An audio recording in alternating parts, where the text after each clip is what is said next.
আজকে ঘুম থেকে এরকম চমকে ওঠার কারণ কি জানার জন্য পুরো ব্লগটা দেখো। Good morning. আজকে হচ্ছে 100 দিনে 1K সাবস্ক্রাইবার কমপ্লিট করার ডে 2। সকাল সকাল প্রথমে ঘুম থেকে উঠে প্রথমে ব্রাশ করে নিচ্ছি, মুখ ধুয়ে আরো ঘুম পাচ্ছিল বলে আরেকটু ঘুমাচ্ছিলাম, তখনই মায়ের ডাক। কি রে, উঠে দোকান গেলি নাকি ঝাঁটা নিয়ে যাবো? আরে না না, উঠে গেছি, তাড়াতাড়ি করে ঘুম থেকে উঠে দোকানে যাচ্ছি, না হলে আজকে সত্যিকারের ঝাঁটার মার খেতাম। দোকান থেকে এসেই মা খেতে দিল। এইখানে আছে ঘোড়ার ডিমের ভুজিয়া আর ফ্রাইড রাইস। আর বাইগান।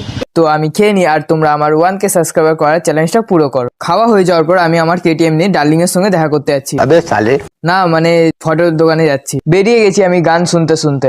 এই আমার ভাঙা চোরা সাইকেল নিয়ে বেরিয়েছি রোদ্দুরে।